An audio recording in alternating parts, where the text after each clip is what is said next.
Hello and welcome to the Monster Mechanics podcast, where we take creatures of myth and media and see how they can be improved. I am your host, Scott Paladin, and with me as always is the jewels to my Vincent, Zach Jaquays. Zach, what are we talking about today? This week we are talking about ghosts.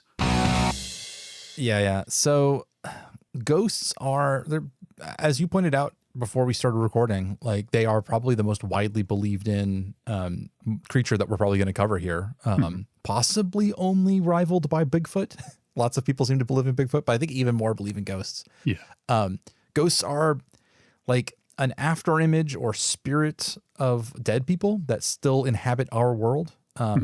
They can be differentiated from other types of undead as being because they are almost entirely incorporeal. They're either visions that don't interact with the physical world, or they are sometimes able to minorly interact with the physical world through things like Ouija boards or just knocking shit over. I'll be right back. Oh, you got dogs? Yeah. We didn't even make it 2 minutes into recording without a dog interruption. Apologies. There was a dog outside. So, ghosts are, they're like the least interactive, not the least interactive, but the least physical of all of the undead variations, right? Like these aren't corpses. They aren't skeletons. They're not zombies. They are just like a floating image sometimes. Sometimes they're even invisible. In the case of a lot of poltergeists are like completely invisible. But they are generally believed to be the spirit or soul of somebody who's died and has not left the mortal plane. And so therefore making a kind of interaction with it. And that's kind of the only commonality. That's not even maybe completely common. Ghost can be any kind of spirit, really, because there's like just tons and tons of different versions of this from various cultures. We're kind of coming at it from the English speaking world's version of them. Just about every culture has, here's what happens when you're dead. Don't stay dead. Yep. So it raises me some questions immediately, because the first thing I think of is like, oh, okay, if there is a ghost that is your spirit that is left after when you die, is that like a soul that like refuses to move on to the afterlife, or is that like an after image or something along those lines? Like, is it something like, what is this thing? There was a version of it in Harry Potter and the Methods of Rationality that I really liked, which is that when powerful magic users die, the magic that they release that's like been pent up in them essentially imprints their personality into the world around them. Interesting. Which I think is a rad idea. Yeah. Although I think limiting it to only magical users is maybe not something that we would want to do unless we were already working in a heavily magical usered populated world already. I think one of the common things is like generally has to do with like unfinished business or some sort of lacking closure. Yes. Yeah. Which I think is kind of an interesting thought that like basically I wonder if it's almost like sort of a method of like placating people. Like, if you haven't taken care of something, like your spirit is going to persist behind until that work is done. Yeah. The only trouble I have with the like unfinished business version of it is that it's not hard to write a version of the unfinished business where they can never be completed, and then that leaves all ghosts in a situation where they might never be, have their story come to an end. And that feels untidy to me. Like, it seems like there should be some sort of circumstance whereby you can come up with a way to placate them, or mollify them or something like that. But I do like it. I do like the idea of it being unfinished business, or something about like what's the word? Like, what's the way to put it? There's a longing or a yearning there. Something about there's got to be something that ties them to the physical world. Like, it could be unfinished business. It could be like maybe like a strong attachment to a loved one. Yeah. Like just basically being unwilling to let go of the physical world and move on. Yeah. And there's also there's two distinct versions of ghosts in there's like the popular culture ghost of like Casper the Friendly Ghost, which is like a fully formed like brain. Like that is a whole entity with wants and desires and the ability to communicate. And it's a sentience, right? Yeah. And then there's also like the one that's that seems to be more prevalent in both like horror and then also just like ghost hunters, like people who actually believe in the existence of ghosts. seem to encounter something or describe something more like a memory or an echo, where like the ghosts themselves aren't like a fully formed person. They're just sort of like an entity that is like some part of a person left over and has like some interaction, but they're not like stating wants and desires and speaking eloquently. Like it's like almost like the a half asleep dream version of someone, or like one that doesn't, like, they're not growing and learning, you know? Which I think that has an appeal to me, because a version of a ghost that doesn't get to grow makes sense, because otherwise you might have a ghost that you die at age 30 and then you spend 300 years as a ghost.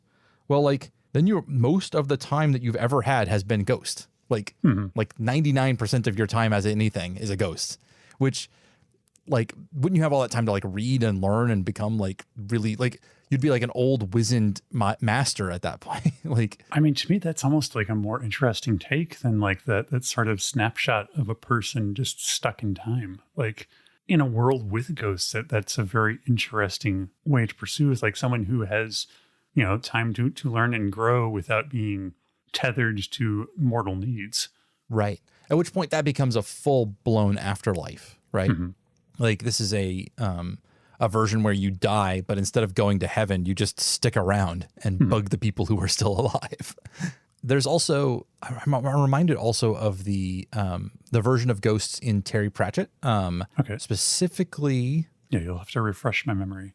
Yeah, I'm just trying to remember off the top of my head, because I want, if there's a spoiler thing, I want to give it. I do not remember which witch's book it was. I think it's the one that's based off of Macbeth, the name of which I cannot remember, because they have a character who dies. That's gonna bug me. Anyway, I wasn't gonna do that much spoiler information, because it's mostly general, which is the idea that ghosts in that world, like, they're still fully realized people, but because they lack all of the biology of being human. They don't have any glands. They don't have a brain. They don't have like the ability. They don't have desires and things like that come from the body. And they also can't experience the same sort of like venal pleasures that we would do. Like, they're not going to go, you know, eat a bunch of Oreo cookies because they're hungry. You know, they don't get hungry anymore, and they don't derive any pleasure from that. And so therefore it like changes the personality somewhat, because you are removed from all of these like earthly desires, you know, and it allows your brain to sort of just be it's the most of itself that it can be. Is an interesting take on it. Yeah, that seems like more almost AI than. Yeah. Very much like an uploading yourself to the cloud, you know, version of yourself. I wonder if we could make it like a spectrum to explain multiple different versions of the ghost phenomenon. Okay, so we're going to imagine that like the ghost as an entity is essentially an impression left on the world by a dead person. That seems like a good enough place to start. Yeah, I like that. That allows for quite a variety in the amount of impression left by people. Okay. An example would be if you are walking through a sandy beach, depending on how wet the sand is and how heavy you are, you're going to leave different sized footprints, right? So like if the sand is compressed very hard and you're not a very heavy person, you're walking lightly, you're going to leave these light little footprints. And if you're very heavy and the sand is loose and very wet, you're going to leave these big, deep ones. And that might be the difference between a ghost who is like a fleeting memory of a person that just inhabits a corridor, you know, that you see sometimes, but that like there's not really much there because they didn't leave much of an imprint when they died, versus somebody who left, you know, they died more violently, or they died with greater emotion at the time, or they had more left undone, which leaves more of an impression and leaves more of a person behind. I think that makes sense. So is that phenomenon of like that, like what you said about that, like that kind of impression and like is that more of like an environmental thing or like related to the person in your mind? So I'm thinking a combination of the two. Okay. Where like there's multiple factors, where one thing I'm sort of in my head I'm thinking is that ghosts are location based. Like you always think about the ghost of such and such house, or like the ghost of a hall or something like that. They always, this seems to be very like ghosts don't go traveling, like they don't go on vacation. Yeah, there's a reason there's like haunted houses rather than where it's like you're going to haunt a place. And so something about that location must have like the ability to take a ghost in. you know? Like there must be a little bit of like floating magic in the air or something like that, or maybe the veil between the separation between the spirit world and our world is thinner there, so it allows an impression to be made, but sufficient at the same time. Like if the person who's creating the ghost is not particularly in stress at the time, or maybe they're not in tune with something, with the spirituality of the spirit world or something like that, then maybe they have an upper limit that they can leave, you know, because they're not well disposed to create a ghost. Whereas somebody else who is, you know, I don't know, a magic user or something like that, maybe because they've got more of that built in, they understand it more, and if they die with like great emotion in a location, then like because like they have so much more available to them, they leave more of an impression as well. So I think like it can be both, I think. Okay. I also like the idea that you can leave behind a ghost without dying. Oh yeah. Yeah, but like or like there's an idea that I think this is just one I read off the internet, which was the idea of ghosts being like breaks in time, where like a little bit of one time seeps into another, and you perceive it as a ghost, but really it's just like something that happened at a different time. Interesting. Like the idea being like you walk down a corridor and you see like a little Victorian boy running across the corridor. That was a moment that happened 100, 200 years ago. And you just happened to be seeing it from, you know, because the time looped back in on itself. You happen to see it. And obviously that's a fraught connection between this time and that. And therefore you're only seeing it briefly and in a weird way. But that like would allow for the idea of like, that wasn't the moment that child died. It was just a day in the corridor for him, you know? And similarly, he might have seen you at the same time, you know, and to him, you would have been a ghost. Interesting. I really like that idea. And that kind of like brings like the idea that maybe there's like something with emotion or some sort of like, I guess, gravitas that like affects time. Like, and that's like relative to each person, like their own timeline, as it were. Yeah. I'm thinking something along the lines of, I mentioned, you know, the spirit world or whatever, and how there's, you know, maybe it interacts with our world in various places. And I like the idea that the spirit world doesn't exist, the time dimension doesn't exist there.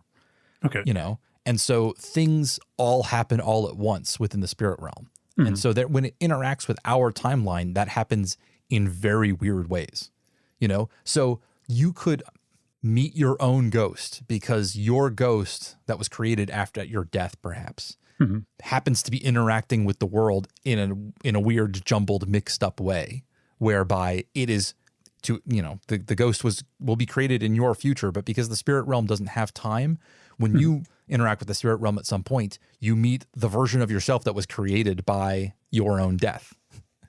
Interesting.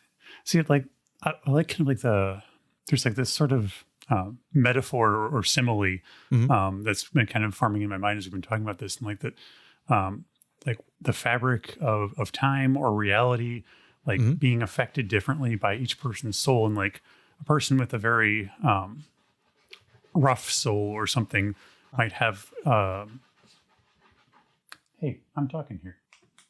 Sorry about that. Dogs are digging. So a person with like a rough soul or like a soul that very much sort of grates on the fabric of reality and time, will like leave these little burrs or threads that kind of poke up and get caught and pulled through. And that's why you kind of get like these appearances of just like random moments in this person's past. I love the metaphor of like the person's soul, like, being rough and catching on the fabric. That's really interesting. Maybe it's like there's definitely a traditional correlation between like very strong emotions and like ghosts, I think. That like that because like something like having unfinished business, like dying before your time and feeling wronged by it, that wrongedness, that like feeling of injustice is a very strong emotion. And similarly, there are stories of like people who die with like, you know, a lot of love for someone else, like they're yearning for another person, also becoming ghosts. And so like the idea that like maybe that strong emotion roughens your soul in that way. Like it makes these jaggedy points on your spirit that cause you to catch against the fabric of the spirit world, the fabric of reality, and cause little holes and tears and stuff like that. And therefore, like, so if you if you die with, while being super, super angry, then like you are more likely to catch and to get caught up in the fabric of the spirit world. Your soul just passing through time, putting runs in the pantyhose of reality. Yeah, basically.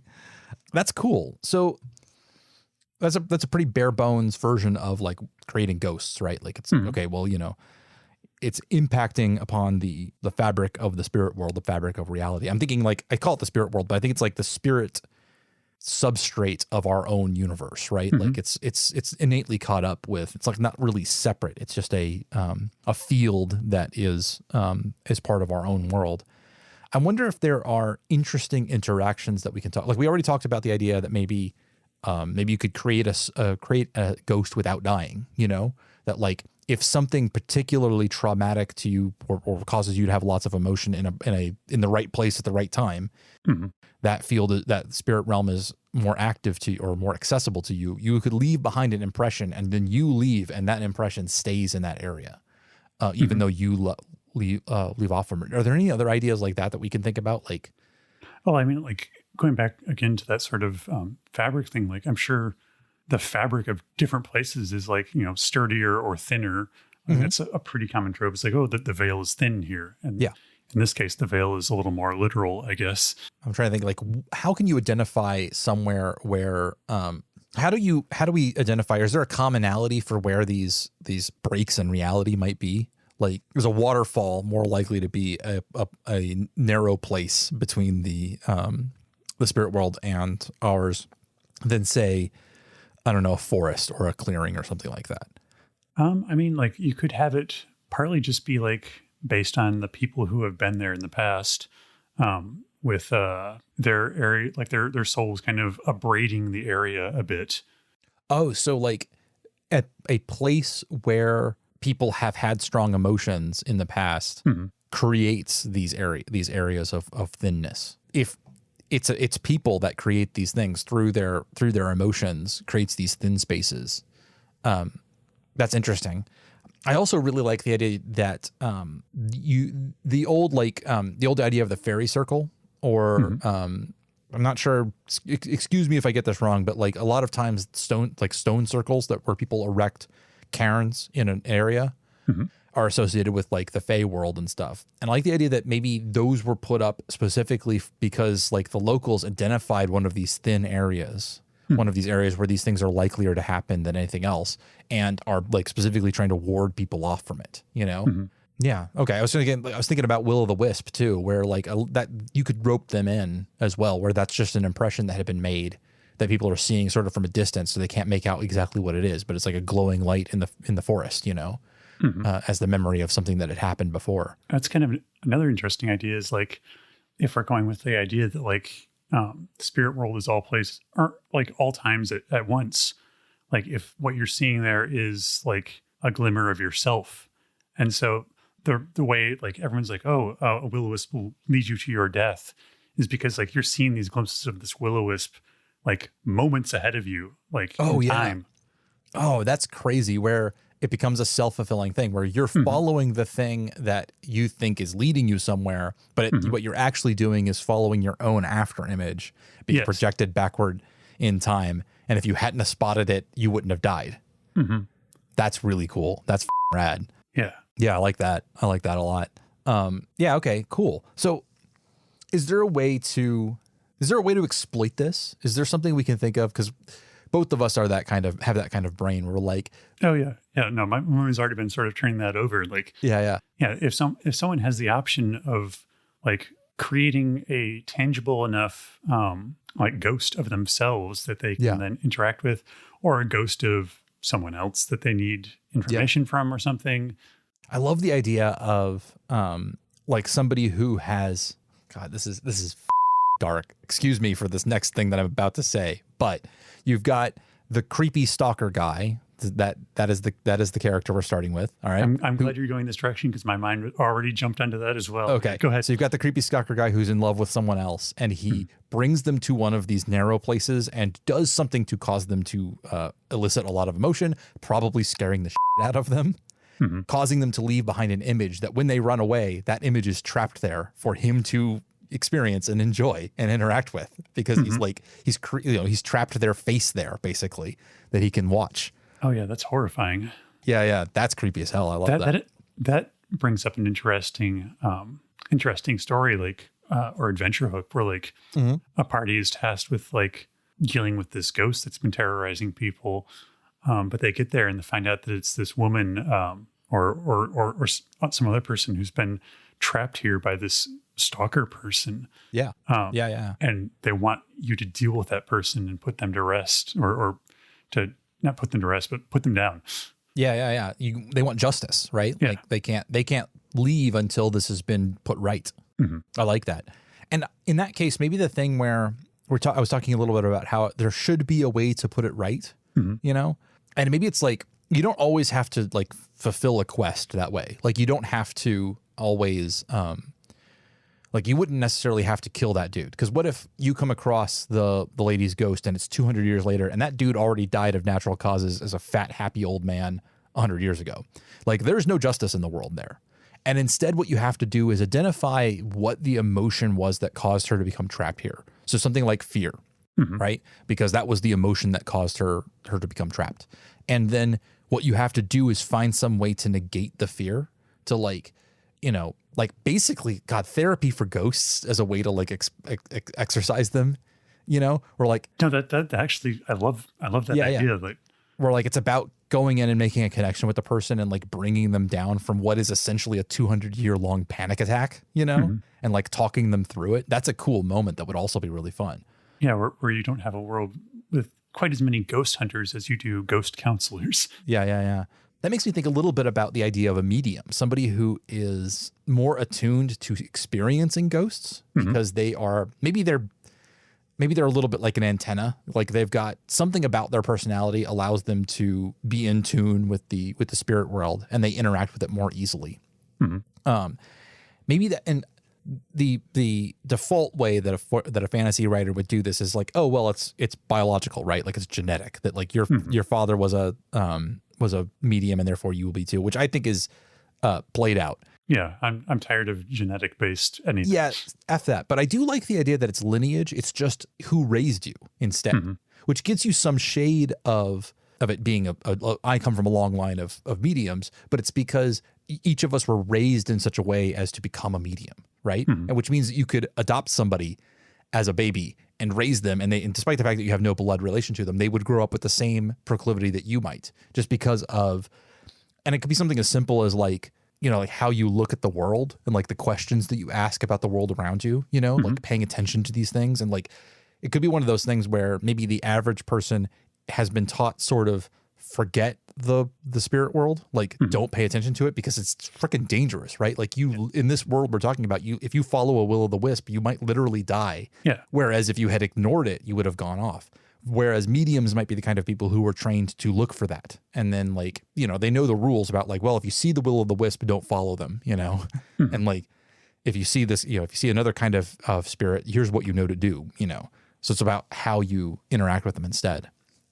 I like that this inherently can create a wide spectrum of individuals. Like you can get the ones who see these phenomenon and want to help. And then you get the ones who are aware of these phenomena and want to exploit it. And that's where you get necromancers, basically. Yeah, one version of them for sure. Yeah. Like they would basically be sort of like that guy who's bringing people to these thin areas, terrorizing them to create his own ghosts. And then you would get the people who are like doing the opposite, like trying to put those ghosts to rest. Yeah. This is a slight divergence from exactly where we were, but the idea that you could interact with ghosts from the far future is also really cool to me. The story conceit of somebody from the past trying to interpret something from the future in their own, because like if you were a medieval peasant and you see a guy firing a gun, right? Yeah. Like you would have no context as to what a gun was or what like that was chemically based.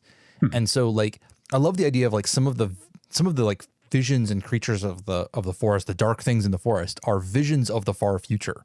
Things that would like that will or could happen far in the future that like become interpreted as monsters and stuff. Oh yeah.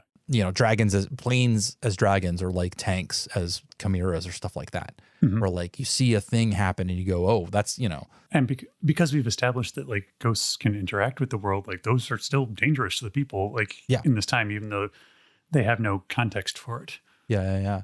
Oh man, I love the idea of the haunted forest that everybody says is always full of like thunder and cracks of lightning and stuff. And there's tons of ghosts there all the time. And it's because that is the site of a battle 100, 200 years in the future where like explosions and guns and stuff are used. Yeah. And so like way before that ever happens, in fact, as far back as anyone can ever remember, that battle is always being fought in that forest. That's how bad it was. That's really cool. And and an interesting like story premise might be like the characters like trying to figure out like how to avert this. Oh, that's cool. So you eliminate the haunting, not by like solving the problems of the ghost, but in fact figuring out, oh, this is something that's going to happen in the future. How do we prevent it? And literally just changing the timeline and preventing that happen.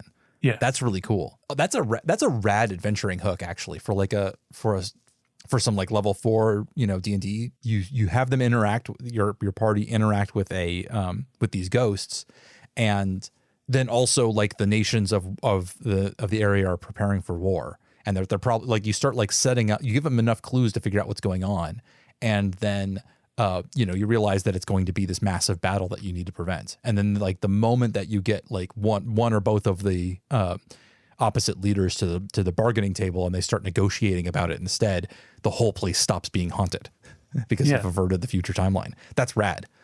Yeah, that is cool. What else can we attribute to this? Because like obviously this could be this phenomenon of the ghost creation could be a explanation for lots of like fae creatures and like monsters of the forest and stuff like that, because you're seeing visions of those things. Oh God, I was just thinking about what if people have been seeing lights in the sky for as long as I can remember, and it's because at some point in the future the sky is going to burn. Ooh. And they're seeing ghostly images of it. Interesting. Yeah. I was thinking about Aurora, and I'm like, well, what if Aurora were ghosts? Like the ghost of like of the apocalypse, the end of the world. Like you're seeing forward to the end of the entire world, and they're getting worse and worse every year as you get closer to it. That's a hell of an omen. Yeah. Yeah. Going back to like that whole like averting the war thing, like. Like, I love the idea that, like, that's, like, specifically caused because the war itself is, like, so awful and traumatic that it's causing, like... I mean, it causes a whole, like, continent of people to all have, like, these incredibly strong emotions that drive them to tear at the fabric of reality. Of course, And, like, so you've got, like, these ghost counselors, or until we have some better word for that. Mediums. Yeah, mediums. We'll go with mediums. Like basically like dealing with like these individual ghosts and just being just run ragged, just trying to like solve the crises of all these ghosts and just like gradually coming to the conclusion that this is absolutely untenable. Like there's nothing they can do. And then you have the radical one who figures out the time angle of it and realizes that like if they avert the destruction of the world through this war, that they can solve the whole problem all at once, and in fact at the same time save the world. That reminds me of an idea that I've been sort of mulling around, which is the opposite of the chosen one, which is the person who's chosen to be the hero. Like I love the idea of somebody who like sees a problem and demands that it needs to be fixed, and that is what makes a hero, instead of, oh, there was a prophecy that this was going to happen. I hate prophecy in storytelling. Just throwing that out there. It's the laziest method of storytelling to me. Yeah, I like it when there's been a couple of times that I've seen it done that I ended up liking it, and spoilers for Babylon 5. There are some prophecies in Babylon 5 which are explained by it being 1,000-year-long time loop. Okay. The events that happened during the course of the show that were prophesized to have happened is because one of the dudes from the show goes back 1,000 years to be the chosen one of the previous time, like to be the guy of legend, and he goes back and he's now like their Jesus because he went back in time and saved the universe. Then causes a prophecy to happen because he already knows what's going to happen in the future. That I think is a rad version of it. But like the one where it's like, oh, in 100 years time there will be a such and such guy who will come down and he'll save the world. And, you know, here's how you'll know him. Without spoiling anything, I feel like the Mistborn saga is probably handled prophecy the best of any story I've seen. I forget how they do that, because I forget I don't remember there being a lot of prophecy in that one. I remember, except for that. Okay, let me see if I can remember. The idea, spoilers, I guess, the Lord Protector, right? Like the God King guy, when he takes in all the power, doesn't he like see the future, basically predicts what's going to happen, and then spends his entire existence over a couple of thousand years like trying to prevent it from happening? It's not so much that he's like looking forward in the future, it's just that he sees everything and like can like watch the pieces on a chessboard, basically, where it's like, oh, well, this will happen and then this will happen. But at the same time, there is an entity that is modifying that prophecy. Yeah. So that it's actually like at the start of the story, like the prophecy you're getting is completely untrue. Yeah. And so it's them sort of like piecing together what the actual truth is. Yeah. For a lot of really cool ideas. Like, honestly, if you haven't read Mistborn, go read it. Yeah. Yeah. Mistborn is, well, how about this? Read the first 3 books. Sure. Yeah. I haven't, I started on the next ones because he said it was going to be 3 books and then it was going to be like 9 books and now it's going to be like 21 books. Freaking Brandon Sanderson has never he's never written a novel that was too long. He's never written a story that had too much going on. Dude just wants everything to be absolutely massive in scope.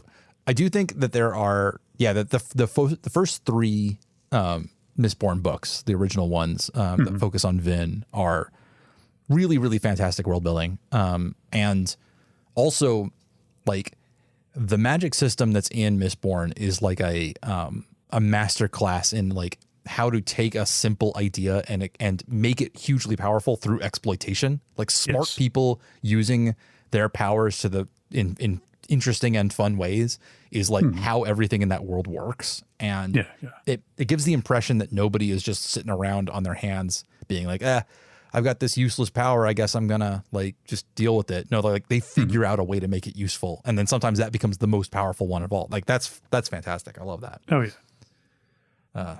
So you can't mention Mistborn, like Zach, because we will just get derailed for a minute while we talk about. Yeah. It's definitely a dangerous thing. And it can also be kind of dangerous because it's one of those things where they've taken something kind of common, which is like the idea of magic in a world, and they've done it up to the nines, and that's a tough act to follow. Oh yeah, for sure. Okay, so back to our Ghosts world. Ghost World just sounds like a really bad 90s schlock horror. Maybe that'll be our Dread game this weekend, because I still have to plan that shit. Oh yeah. I probably will do the movie conceit like I did last time. That worked pretty well. Yeah. I think we've been at this long enough. Hopefully there wasn't 20 minutes worth of connection problems in our audio here. So hopefully we do have enough time. I think we've been at this long enough. I think we can move on to some listener questions. Sure. So,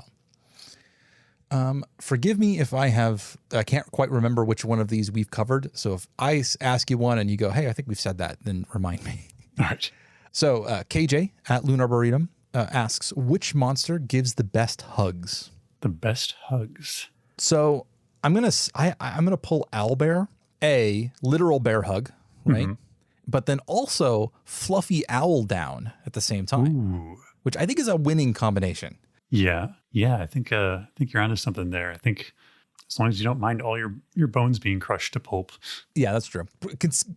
With the caveat that, of course, the owlbear has to be like trying not to hurt you. Let's see. Best hugs. I like to think that there's just like some orc out there who just gives really good hugs. Just feeling he's just like practiced. Yeah. He's really got it down. I'm going to give an honorable mention to our version of the Kraken, who has got fractal tentacles, and therefore could conceivably hug everyone on the planet at the same time. But you, admittedly, with some tentacles, but you know, I think it counts. Let me see. I got this other list. We're gonna be living off of Richard Kreutz Landry for like. I saw that he had some stuff to say. He's nice enough. When I called out for questions, he's given us quite a lot. So Which monster has the rankest farts? Does my dog count? I don't know. It depends if she's is she a creature of myth or media? She's very cute. Is that enough for myth? Like, is she cute enough to be in myth? I'm certain she's given, some fake creatures a ride or two in their time. So I think for particularly rank farts, my understanding, I don't have a sense of smell, so I can't compare these things. But aren't like ungulates and like farm animals like particularly bad? I know they create a lot of methane. It seems like you need something with the digestive system of an ungulate of some sort, I think. Maybe something, something that's got a mismatch between its what it eats and what it can fart, like what it can actually digest. So it's entirely possible that centaurs might have particularly rank farts. Ooh. Because they're going to be eating all kinds of human stuff and then trying to use horse digestion to digest it. Or possibly eating it, digesting it in the human part, and then the human like pre-digested stuff then gets passed over to the horse side already digested. That can't be good, right? Yeah, that's got to be pretty terrible. I was going to go with ghouls because they're eating rotting meat. Yeah, rotting meat's probably really bad. It's got to be some particularly rank farts. And also the idea of a farting ghoul is just amusing to me. So, it's very fourth grade sense of humor of like, yeah. In the okay, so here's one from Grays at Grayest. Okay. In the alternate universe where you two are the monster hosts of a human mechanics, what are your monster sonas? My monster sona. Oh, I got to give that one a moment of thought. If it's a D&D world, then I'm going to be a null because I love hyenas. Oh yeah. I chose hyenas as my favorite creature or my favorite animal when I was in second grade, and I'm ride or die on that. You're loyal to your second grade self. I'll give you that. Yeah. I just like hyenas, and so therefore gnolls in the D&D world, gnolls as the just hyena furry dudes. Like okay, I'll go with that. For like more traditional monsters, I don't know. Like if we're going to D&D, like I feel like my mind just keeps going back to kobold, so I'm gonna have to go with that. I mean, kobolds are good. They got charisma, man. Like, oh God, what I missed the opportunity to bring up the squonk again, which is an American folktale about a creature that is so ugly that when you perceive it, it dies into a puddle of tears. I think we'd have to do this like with the Zoom video off. Yeah, mute the Zoom video, but like it didn't say anything about hearing, so like podcast format is perfect for the squonk. Yeah. Now you got me thinking about like what monsters would actually be inclined to host podcasts. Like Medusa would be one. The hide behind. Oh yeah. Well, yeah, which is a creature that is always behind people. Like it can't be seen. It always has to be behind them. So just whispering there, hey, could you move closer to the mic? I just got to put one on my back, like strap a microphone to between my shoulder blades for the hide behind. Yeah, it's like the Medusa or Gorgon would be a prime candidate for hosting a podcast. Yeah. Ooh, definitely have some problems if you're going to be a siren. Oh yeah, causing people to drive off the road. All right. Okay, we're going to do one more from Mr. Richard Kreutzlandley at R. Kreutzlandry. Some of these are too easy. Like, which monster would kick Conan's ass is like, I'm assuming he's meaning Conan the Barbarian and not Conan the late night host, because the Conan the late night host is basically all of them. Yeah. I don't think I'd bet on Conan in a fight. Conan, the late night host, Conan O'Brien, that's his last name. I would not bet on Conan O'Brien in most situations.